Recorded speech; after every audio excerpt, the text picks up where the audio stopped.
is LBC from Global, leading Britain's conversation with Nick Ferrari at breakfast. Good morning to you, 6 minutes after 8 on Tuesday, September the 3rd. Coming up in this hour, inching towards a general election. We'll update you with that and more details as, of course, the politicians go back to work. We go back to our Time for TASERs campaign. I'll explain you the sort of kit that they have in New York. These are a Glock 9mm semi-automatic handgun. He'll have his impact weapon, his baton, combat tourniquet. He carries a Leatherman multi-tool, his taser. As opposed to the kit in Kent. Pepper spray, which is used to incapacitate. You've got the ASPA baton, the rigid handcuffs. I've also got some fast straps. And in other news, children who seek doctors' help for exam stress will be banned from joining the army years later. How fair is that? And staying with younger listeners, the junk food diet that's left a teenager blind and deaf. Nick Ferrari at breakfast. Call 0345 6060 973. Text 84850. Nick Ferrari at breakfast on LBC. In the previous hour, you heard an exclusive LBC poll among the public reveal that 73% of you think that police officers should be able to carry a taser. Well, let's turn to another poll. So we know that many of you are in support. We've heard from a number of chief constables and former chief constables and former commissioners, and even over in the United States, former police commissioners as well. But what of the men and women who are brave enough to actually be bobbies on the beat or coppers? Well, the Police Federation, in conjunction with LBC, has been looking at how their members feel about this. And here to give us the details is John Apter, who's come into the studio with me. John, thank you very much for coming by. Morning, Nick. You are, of course, in charge of the Police Federation. Indeed, I'm grateful. I should mention a couple of months ago, you kindly took to your awards, which was a tremendous event, and Pleasure. Saw the spirit in the room of what the men and women are brave enough to do. You chair the Police Federation of England and Wales. What are the findings of your report? Well, the findings are really clear. No great surprise to me, but the snap poll that we did, 97%, Nick, 97% of officers agreed that their colleagues should be allowed to carry taser if they wanted to and receive the appropriate training. And we put this into context. The last survey that we did, it was 94%. Before then, it was 74%. So it's going up and up, which is no great... What's the time frame there, Mr. Apter? Well, between the surveys, 2017, so about 18 months ago, and 2014 when we first really started looking at this. But 89% of officers say they would routinely carry a taser if they were given the appropriate training. This is an incredibly high number of my colleagues who are now saying that taser is not a nice-to-have. It's an essential, life-saving piece of kit. Alongside the other bits of kit that they have and the training and the way that they're deployed to jobs, double crewing, and in fact it goes further about the way that people are dealt with at court. The whole issue of officer safety, but taser is absolutely a key part of this.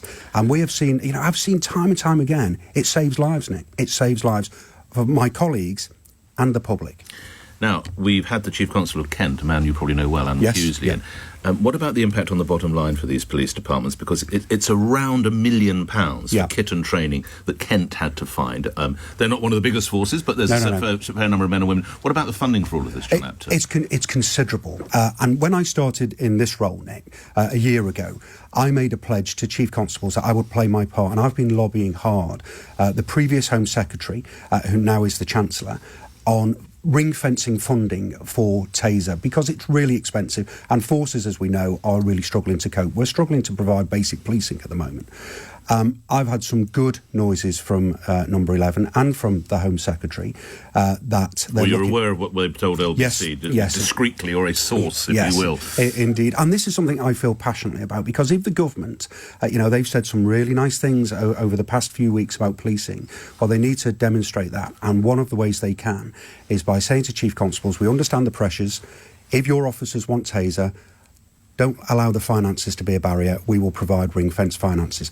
That is what I've been pushing for. I've been pushing really hard, and I hope to hear something this week from the Chancellor. Well, do let us know what that is. Lastly, John, yesterday we spoke with formerly John, now Lord Stevens, who was the Commissioner of the Met, and he made the point that we could be getting close. If action isn't taken, then an officer actually will lose their life, then life that could have been saved had he or she actually had a taser at their side. Absolutely. I mean, I have no doubt that officers are being subjected to significant assaults now. And if they had taser, or if they had a crewmate who was nearby, then that assault would not have happened. That is not a position that policing in this country should be in. And chiefs I know are, they're talking about it. We now need to see really positive action.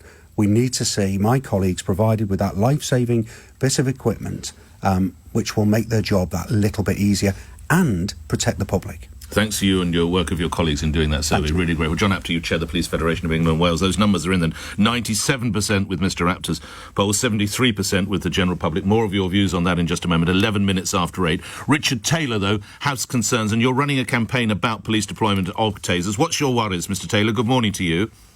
Good morning. Well, I think that we should listen to the police. Obviously, their input is very important. But this is a question for all of us in our society, on what degree we want to arm our police. And I'm with the 73%. I want to see the police having tasers. So I want to see every officer who's got a conventional firearm having a taser as a less lethal alternative. But what I oppose is this idea that we should roll out taser to all frontline officers.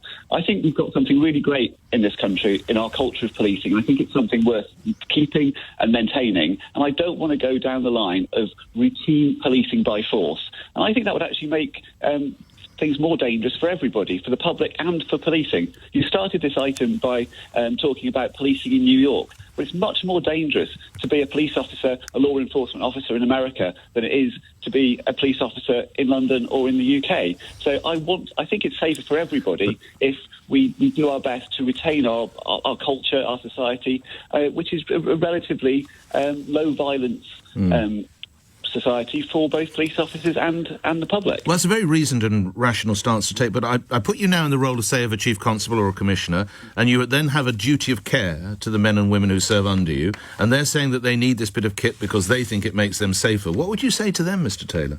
Well, we've got some evidence of trials that have been done in the City of London, and what's been seen is that when you give officers tasers, they actually encounter violence more. And I want to see proportionality in police. I haven't seen that. Commissioners what they want. Where is that survey? I've not seen that.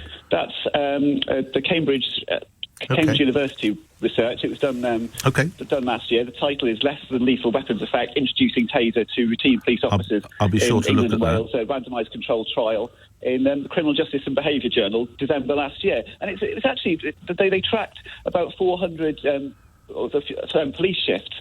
But one of the problems is that violence in this country, and particularly violence against the police, is relatively rare. So they only came out with a few handfuls of incidents to research. So it's not great research, but it's research that's been done. But I think we should also look to America, as you did at the start of the programme, where we've actually got real-life experience of a different culture, where we've got policing by the use of force rather than our culture of policing by consent. And I would rather be in our culture, our low-violence culture, than the American culture. Grateful for your time. Richard Taylor, you're running a campaign, which you've explained very rationally, about the use of tasers by police officers. We'll continue that conversation.